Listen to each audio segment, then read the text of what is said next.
Bye. सब जानना चाहते हैं मेरा फेवरेट कलर, मेरा फेवरेट डेस्टिनेशन, मेरी फेवरेट डिश, पर कोई ये नहीं पूछता कि फेवरेट डिश मैं बनाती कैसे हूँ। अरे यार, जिसे टेस्टी खाना पसंद है वो अच्छे टेस्ट तक पहुँच ही जाता है। सुरुचि मसाले, खाने में हो रुचि तो घर लाइए सुरुचि। अपने सपनों की उड़ान भरने की इच्छा तो हर किसी की होती है, पर पंख भी तो मजबूत होने चाहिए जो देता है flywheel aviation academy. Flywheel aviation academy एक ऐसा इंस्टीट्यूट है जहां पर एयरलाइंस एंड एयरपोर्ट हॉस्पिटैलिटी और टूरिज्म मैनेजमेंट, साथ ही यहां campus interview, guidance by industry expert, practical training at airport, expert faculty, personal grooming जैसे कई सारे बेनिफिट्स आप पा सकते हैं। Flywheel aviation academy, 1 degree, 3 job opportunities. Flywheel Aviation Academy gives you a degree or diploma with a job. Flywheel Aviation Academy, 365 Gandhinagar, LAD College Square, beside Karnataka Bank, Nagpur.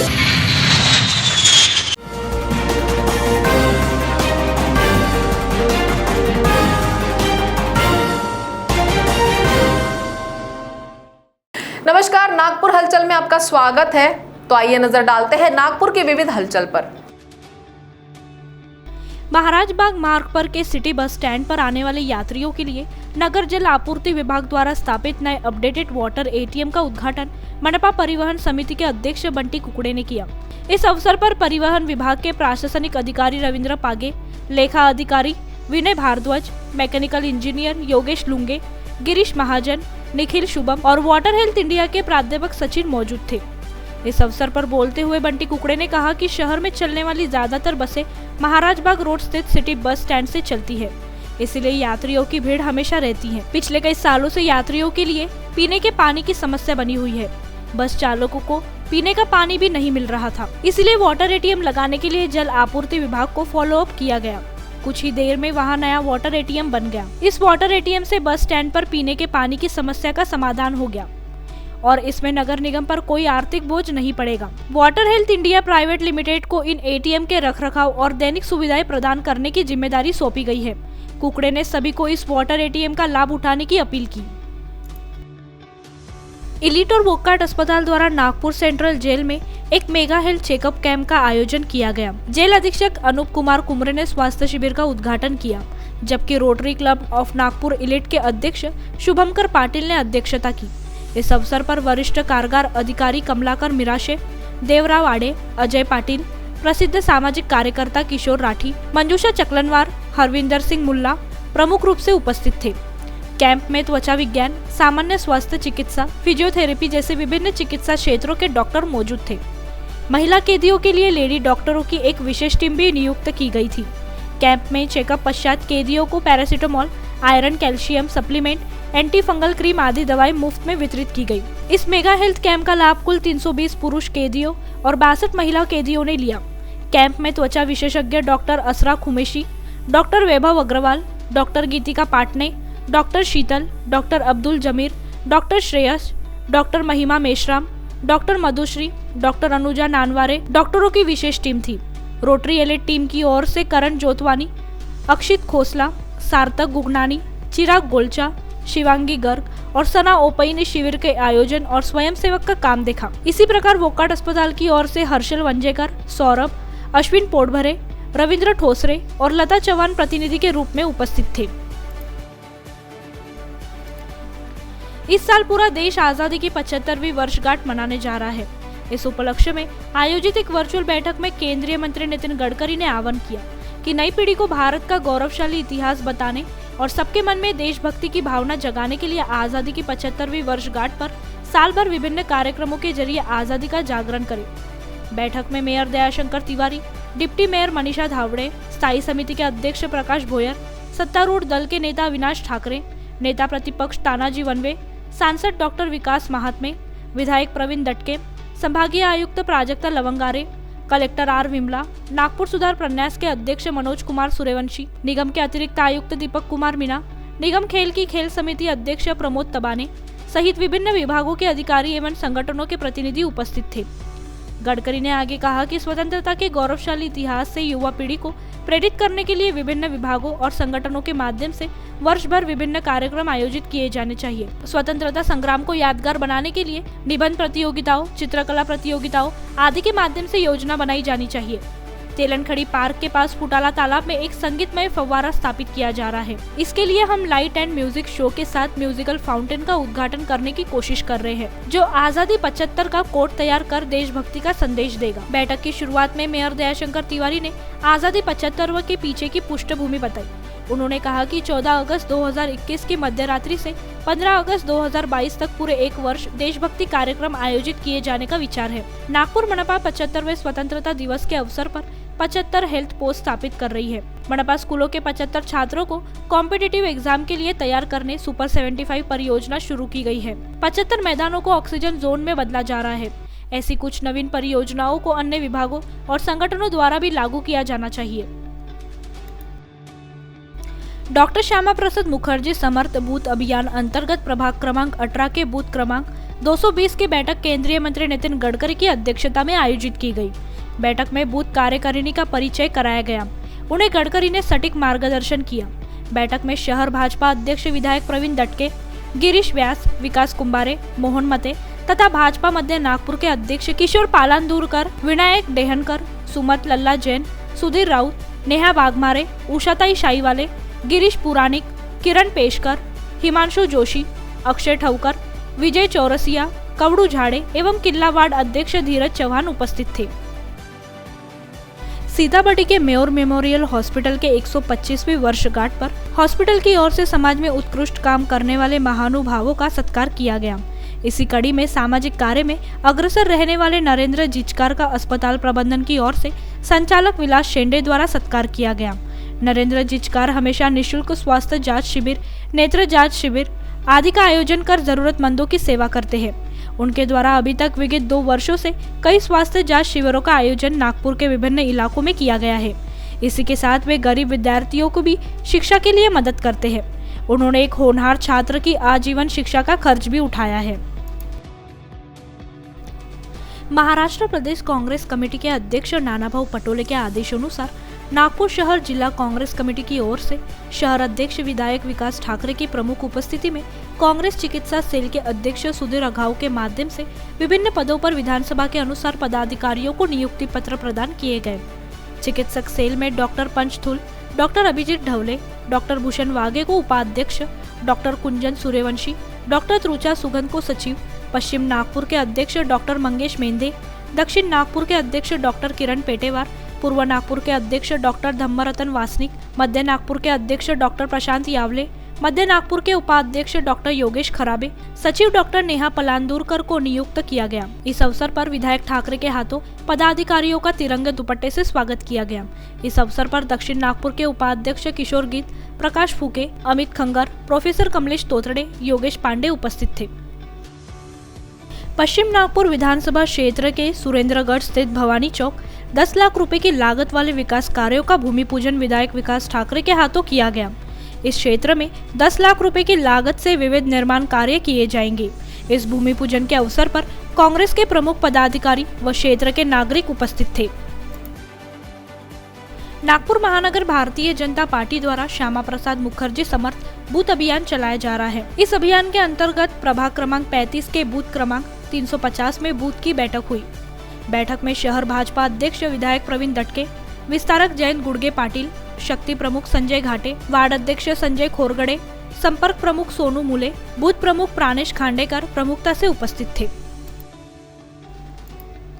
आचार्य रजनीश उर्फ ओशो के पुणे स्थित आश्रम में चल रही मनमानी, आर्थिक गड़बड़ियों और ओशो के प्रति श्रद्धा रखने वाले के प्रति ट्रस्ट के वर्तमान पदाधिकारियों द्वारा बरते जा रहे भेदभाव समाप्त करने के लिए राज्य सरकार से हस्तक्षेप करने की मांग ओशो ध्यान मंडल की मां वंदना जाधव ने एक पत्रकार वार्ता में की है। मां वंदना जाधव ने बताया कि पुणे स्थित ओशो आश्रम ट्रस्ट पर विदेशियों ने कब्जा कर लिया है और वहां चल रही गड़बड़ियों का विरोध करने वाले करीब 700 पुराने भारतीय ओशो सन्यासियों को निकाल बाहर कर दिया है। हाल ही में ओशो ट्रस्ट के पदाधिकारियों ने कथित रूप से बजाज नामक उद्योगपति से ओशो आश्रम की 3 एकड़ जमीन 100 करोड़ में बेचने का करार किया है। इस करार को रोका जाए। ओशो आश्रम में जो श्रद्धालु दान देते हैं वह पैसा ट्रस्ट को न जाकर विविध कंपनियों को जा रहा है। इन कंपनियों को बंद करना आवश्यक है। मां वंदना ने कहा कि पुणे आश्रम में देश विदेश से आने वाले साधकों के लिए फीस का स्ट्रक्चर अलग अलग है। ओशो के जीवन काल में ऐसा नहीं होता था। विदेशियों से ज्यादा फीस लेना अन्यायपूर्ण है, अतः यह मनमानी रोकी जानी चाहिए। साथ ही पुणे आश्रम में पिछले 10 वर्ष में हुए आर्थिक व्यवहार की जांच होनी चाहिए। ओशो ट्रस्ट एक पब्लिक ट्रस्ट है, अतः इसमें भेदभाव बरतने जैसी पद्धति समाप्त होनी चाहिए। ओशो ट्रस्ट के पदाधिकारियों ने सेवाधारी लोगों की एंट्री बंद कर दी है और कॉन्ट्रैक्ट बेस पर आश्रम का कार्य कराया जा रहा है, जिसमें आश्रम के लिए निःशुल्क सेवाएं देने की इच्छुक व्यक्तियों का सेवा देना दुर्लभ हो गया है। जबकि ओशो के अनुसार यह वर्किंग मेडिटेशन है, इसीलिए सेवाधारियों को अवसर मिलना चाहिए। शासक बने इस अभियान के तहत दक्षिण नागपुर में बसपा कार्यकर्ताओं के लिए प्रशिक्षण शिविर का आयोजन किया गया। शिविर का उद्घाटन बसपा के प्रदेश महासचिव नागोराव जयकर ने किया। बसपा के प्रदेश महासचिव रविंद्र गवई ने कार्यकर्ताओं को प्रशिक्षण दिया। इस अवसर पर राज्य सचिव महेंद्र रामटेके, उत्तम शेवड़े, जिला अध्यक्ष संदीप मेश्राम उपस्थित थे। दक्षिण नागपुर के कुकड़े लेआउट स्थित सम्राट अशोक मैदान में आयोजित शिविर में बसपा कार्यकर्ताओं ने फुले शाहू आम्बेडकर और कांशीराम जी की विचारधारा को आत्मसात किया। राष्ट्रीय स्वयंसेवक संघ और अखिल भारतीय विद्यार्थी परिषद, यह दोनों ही व्यक्तित्व निर्माण के केंद्र है। विद्यार्थी परिषद ने हमें आकर दिया, हमारा पालन पोषण किया, जीवन जीने के लिए प्रेरित किया। यह बात हम कभी भूल नहीं सकते। यही हमारी अमूल्य संपदा है। इस तरह की भावना केंद्रीय मंत्री नितिन गडकरी ने यहाँ अखिल भारतीय विद्यार्थी परिषद की पुस्तक मैत्र जीवांचे का विमोचन करते समय व्यक्त की। इस अवसर पर उनकी धर्मपत्नी श्रीमती कांचन नितिन गडकरी, सैदा रेड्डी, अलकाजी, जयंत पाठक, कृष्णा साकुलकर व श्रीमती पूर्णिमा फाटक मुख्य रूप से मौजूद थे। पुराने कार्यकर्ताओं की यादों को ताजा कर उस समय की तस्वीर आंखों के सामने रखते हुए गडकरी ने इसी बहाने पुराने कार्यकर्ताओं से चर्चा करने का अवसर तो मिला, लेकिन जिनके साथ हमने काम किया, जिनकी बराबरी से काम किया और जिनके मार्गदर्शन में काम किया, वे आज हमारे बीच नहीं है। आज उनकी याद कर अत्यंत दुख हो रहा है। छात्र परिषद प्लेटफॉर्म पर आने वाली एक ट्रेन की तरह है। कुछ देर के लिए छात्र आता है और निकल जाता है। राष्ट्रीय स्वयंसेवक संघ और छात्र परिषद की विशेषता यह है कि यह दोनों संगठन व्यक्तित्व निर्माण के केंद्र है। राष्ट्रीय स्वयंसेवक संघ और छात्र परिषद के माध्यम से हमारा व्यक्तित्व घटित हुआ है। महापौर दयाशंकर तिवारी ने नरसाला में नागरिक प्राथमिक स्वास्थ्य केंद्र का उद्घाटन करते हुए कहा कि नागपुर क्षेत्र से सटे पूर्वी ग्रामीण क्षेत्रों में स्वास्थ्य सेवाओं का बेहतर नियोजन कर नागरिकों को बेहतर स्वास्थ्य देखभाल की दृष्टि से नरसाला शहरी प्राथमिक स्वास्थ्य केंद्र की स्थापना की गई है। नागपुर नगर निगम ने कोविड काल में स्वास्थ्य व्यवस्था को बेहतर बनाने पर जोर दिया। शहर में नए नागरिक प्राथमिक स्वास्थ्य केंद्र स्थापित करने पर जोर दिया जा रहा है, ताकि वार्ड के नागरिकों को उनके घरों के पास प्राथमिक उपचार मिल सके। इसके अलावा स्वतंत्रता की 75वीं वर्षगांठ के उपलक्ष्य में शहर भर में 75 हेल्थ पोस्ट स्थापित किए जा रहे हैं। यह एक महत्वाकांक्षी परियोजना है। इन सभी स्वास्थ्य सेवाओं और सरकारी योजनाओं को हर जरूरतमंद नागरिक तक पहुंचाने में आशा वर्कर्स का सहयोग अमूल्य है। महापौर ने आशा व्यक्त करते हुए कहा कि नरसाला में नवनिर्मित नागरिक प्राथमिक स्वास्थ्य केंद्र से लोगों के स्वास्थ्य की बेहतर देखभाल हो सकेगी। महापौर ने विशेष रूप से नगर सेवक भगवान मेंढे का उल्लेख किया, जिन्होंने पहल की और इस केंद्र के निर्माण के लिए आगे बढ़े। कार्यक्रम में हनुमान नगर जोन की अध्यक्ष कल्पना कुंबलकर, स्वास्थ्य समिति सभापति संजय महाजन, पार्षद भगवान मेंढे, लीलाताई हाथीभेड़, विद्या मडावी, अतिरिक्त सहायक चिकित्सा स्वास्थ्य अधिकारी डॉक्टर विजय जोशी, डॉक्टर बकुल पांडे भी मौजूद थे। शहर में अपराध को लेकर राजनीति होने लगी है। अपराध मुक्त शहर की संकल्पना साकार करने के लिए नागरिकों की भूमिका महत्वपूर्ण है। पुलिस को उनका उचित सहयोग मिलने पर यह संभव होगा। पुलिस और नागरिकों में अच्छा तालमेल हो, इसके लिए प्रयास करना जरूरी है। कोरोना की तीसरी लहर नागपुर में आने की संभावना है। लोगों को इसके लिए सावधान रहने की जरूरत है। यह आह्वान पालक मंत्री डॉक्टर नितिन राउत ने शनिवार को पुलिस अधिकारियों के साथ ली एक बैठक में किया। उन्होंने कहा कि आगामी 3 माह नागपुर शहर के लिए बेहद महत्वपूर्ण है। कोरोना की तीसरी लहर की नासिक से शुरुआत हो गई है। डेल्टा प्लस के मरीज बड़े प्रमाण में यहाँ मिल रहे हैं। अब तक 30 मरीज मिल चुके हैं। नासिक से नागपुर आने में इसे समय नहीं लगेगा। पहली और दूसरी लहर में पुलिस ने अच्छा कार्य किया। कोरोना संक्रमण रहने पर पुलिस ने जान की परवाह नहीं की। सड़कों से आने जाने वालों को रोका और शांति बनाने का प्रयास किया गया। कुछ लोग मास्क नहीं पहन रहे, पुलिस उन्हें पकड़ती है तो असभ्य तरीके से उत्तर देते हैं। इससे कई बार विवाद की स्थिति निर्माण हो गई है। शहर में कोरोना की संख्या कम है, भले ही मृत्यु का प्रमाण 0 है, लेकिन लोगों को खुद के लिए फिक्रमंद रहना चाहिए। उन्होंने कहा कि पिछले वर्ष डिटेक्शन रेट 65% था, इस वर्ष 70% हो गया। फिर भी तीसरी लहर के प्रति नागरिकों को सचेत रहना चाहिए। स्तनपान सप्ताह की पृष्ठभूमि में डागा स्मृति शासकीय महिला अस्पताल में मातृत्व दुग्ध बैंक का उद्घाटन पालक मंत्री डॉक्टर नितिन राउत के हाथों किया गया। इस अवसर पर उन्होंने कहा कि मां का दूध नवजात शिशु के लिए अमृत समान हो, तब भी कुछ माताओं को विविध कारणों से स्तनपान कराना संभव नहीं होता। ऐसे बालकों के लिए डागा अस्पताल में शुरू किया गया मातृत्व दुग्ध बैंक वरदान साबित होगा। कार्यक्रम में विधायक विकास कुंभारे, स्वास्थ्य उप संचालक डॉक्टर संजय जायसवाल, डागा अस्पताल की चिकित्सा अधीक्षिका डॉक्टर सीमा पारवेकर, डॉक्टर विनीता जैन, डॉक्टर माधुरी थोरात, प्रशासकीय अधिकारी प्रशांत पाटिल, डॉक्टर संध्या डांगे आदि उपस्थित थे। कुछ नवजात शिशु किसी न किसी कारण से मां के दूध से वंचित रह जाते हैं। अनाथ बच्चे अपनी मां के दूध के अभाव में दूध पाउडर, बोतल या शिशु आहार पर निर्भर रहते हैं, जिससे इन बच्चों का बौद्धिक विकास और शारीरिक विकास धीमा हो जाता है। इसके समाधान के तौर पर अनाथालय से ह्यूमन मिल्क बैंक की मांग बढ़ती जा रही है। इसके अलावा कुछ माताओं को जन्म देने के बाद भी दूध नहीं मिलता है। ऐसे में ह्यूमन मिल्क बैंक मदद करता है। इस समय डॉक्टर विनीता जैन ने मिल्क बैंक पे विस्तृत प्रस्तुति दी। कोरोना की पृष्ठभूमि में जिले के ग्रामीण क्षेत्र में नागरिकों के स्वास्थ्य की देखभाल अधिक सक्षम करने के लिए प्राथमिक स्वास्थ्य केंद्रों को 10 नई एम्बुलेंस उपलब्ध कराई जा रही है। ये कहते हुए पशुपालन एवं डेयरी विकास मंत्री सुनील केदार ने बताया, सुसज्जित प्राथमिक स्वास्थ्य केंद्रों के लिए 10 एम्बुलेंस का लोकार्पण किया। इस अवसर पर जिला परिषद अध्यक्ष रश्मि बर्वे, कृषि एवं पशुपालन अध्यक्ष तापेश्वर वैद्य, वित्त एवं शिक्षा समिति अध्यक्ष भारती पाटिल, महिला एवं बाल कल्याण अध्यक्ष उज्ज्वला बोडारे, नेमावली माटे और अतिरिक्त मुख्य कार्यकारी अधिकारी डॉक्टर कमल किशोर फुटाने, जिला स्वास्थ्य अधिकारी डॉक्टर दीपक सेलोकर उपस्थित थे। केदार ने बताया कि जिले में प्राथमिक स्वास्थ्य केंद्रों के लिए 56 एम्बुलेंस संचालित की जा रही है। इसमें 10 और एम्बुलेंस जोड़ी गई है। तराना म्यूजिकल ग्रुप की ओर से पुराने मधुर गीतों का नजराना, यादों का झरोका पेश किया गया। इस कार्यक्रम ने श्रोताओं की पुरानी यादें ताजा करवा दी। शुरुआत में पूरे समूह में साईं बाबा के भजन की प्रस्तुति दी। पेशेवर गायक जावेद खान द्वारा याद तेरी आएगी गीत प्रस्तुत किया गया, जबकि सुन रे पवन पेशेवर गायक साक्षी राउत ने प्रस्तुत किया। स्नेहल खोबरागड़े की झुमका गिरा रे गाने ने सही मायनों में समा बांधा। विलास पंधारे ने मैं निकला गड्डी लेकर, शारदा लांजेवार ने तुम ही मेरे मंदिर और साजिद कुरैशी ने तुम भी चलो की प्रस्तुति दी। तू गंगा की मौज को शाहिद अली ने गाया और तेरे चेहरे में वो को अक्षय चौहान ने गाया। शैलेश मठमवार के गीत नैना लड़ जाए ने दर्शकों को उत्साह से भर दिया।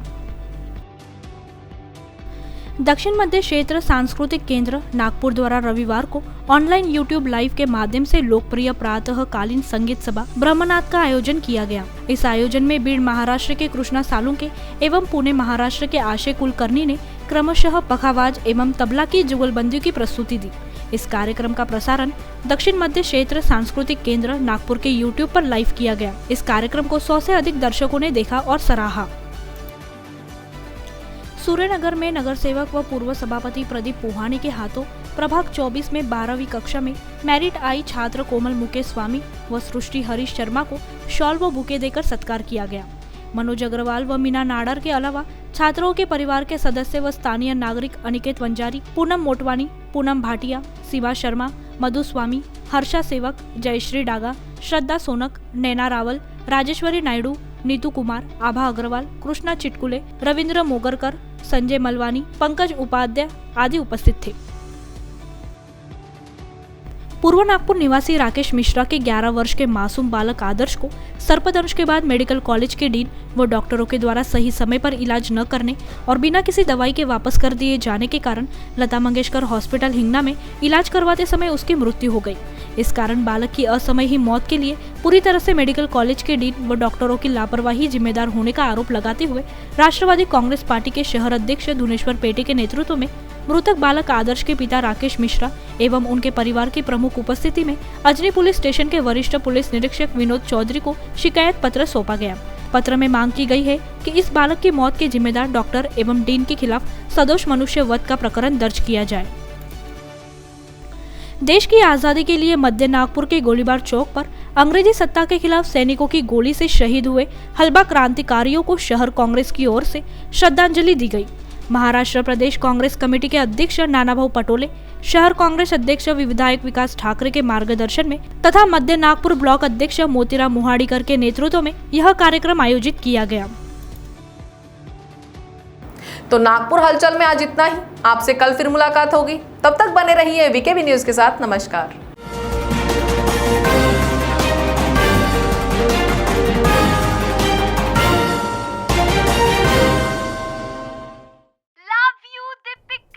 बाय। सब जानना चाहते हैं मेरा फेवरेट कलर, मेरा फेवरेट डेस्टिनेशन, मेरी फेवरेट डिश, पर कोई ये नहीं पूछता कि फेवरेट डिश मैं बनाती कैसे हूँ। अरे यार, जिसे टेस्टी खाना पसंद है वो अच्छे टेस्ट तक पहुँच ही जाता है। सुरुचि मसाले, खाने में हो रुचि तो घर लाइए सुरुचि। अपने सपनों की उड़ान भरने की इच्छा तो हर किसी की होती है, पर पंख भी तो मजबूत होने चाहिए जो देता है flywheel aviation academy. Flywheel aviation academy एक ऐसा इंस्टीट्यूट है जहां पर एयरलाइंस एंड एयरपोर्ट हॉस्पिटैलिटी और टूरिज्म मैनेजमेंट, साथ ही यहां campus interview, guidance by industry expert, practical training at airport, expert faculty, personal grooming जैसे कई सारे बेनिफिट्स आप पा सकते हैं। Flywheel aviation academy, 1 degree, 3 job opportunities. Flywheel Aviation Academy gives you a degree or diploma with a job. Flywheel Aviation Academy, 365 Gandhinagar, LAD College Square, beside Karnataka Bank, Nagpur.